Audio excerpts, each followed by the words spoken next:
Hey everyone, Charlie here. Here's a quick LTP learn to play piano video on a question I got from a user, April Carney 201. Anyway, the question is how to do good glissandos. And this is a question that's actually pretty common. I think I get it pretty often. And the question is how to do good glissandos. And good glissandos, I guess, would mean like glissandos that sound nice, but also don't like hurt, right? Because you don't want to rip up your fingernails and you don't want to rip up your like skin around your fingernails and all that stuff. So here are some tips and tricks that I use when I do glissandos. 99.9% of the time I do a glissando in the right hand, right? So I'm not even going to talk about the left hand because the chance of you needing to do a glissando in the left hand is pretty low. Right hand. All right, so there's basically two types of glissandos. There's up and there's down. And I'm going to show you how I do each of them. The bottom line is it doesn't touch your skin, like at all, and it shouldn't. Sometimes by accident it does, but in reality, you're not supposed to. At least I think you're not supposed to.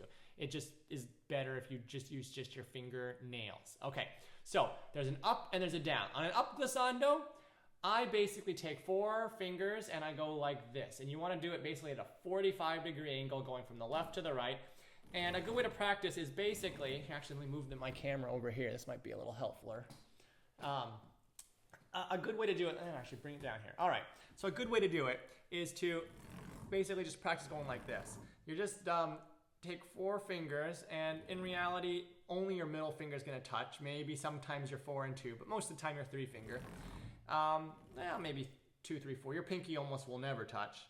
Mainly 3, sometimes 4 too. And just kind of run your hand from the left to the right, and it should just kind of click a little bit, right? Just click in, and then eventually put a little bit more pressure. I'm at maybe a little sharper than a 45-degree angle, but you get the idea. And then give it a little bit more pressure. It should be light. And you're only touching maybe your 2, 3, 4 fingernails only. That's it. It should not. If you're touching, your skin, your angle is too much. It doesn't need to be that sharp of an angle, and it doesn't need to be too loud. Like you'll get better, and you can like adjust how light or heavy you want it to be. But generally, it's not that heavy. You're just kind of running your hand from the left to the right. Now, the up to down one is a little bit different. I use my thumb only.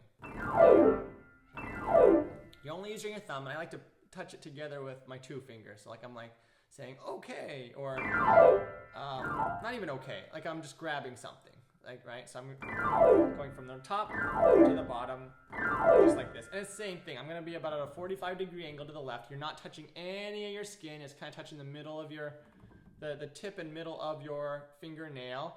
And again, I have kind of like I'm being very picky. Oh, like that. And then just top to bottom. You can start practicing by slightly just running your thumb over and then giving a little bit more pressure. And that's it. It's way simpler than I think a lot of people think it is. But, you don't want to be going like this or this. I mean, just fingernails only is the general rule of thumb that I like to use. Then it doesn't rip you apart. Like literally can rip your finger, like it hurts if you do it wrong. So good luck. Let me know how it goes, and I'll see you in another video. Bye.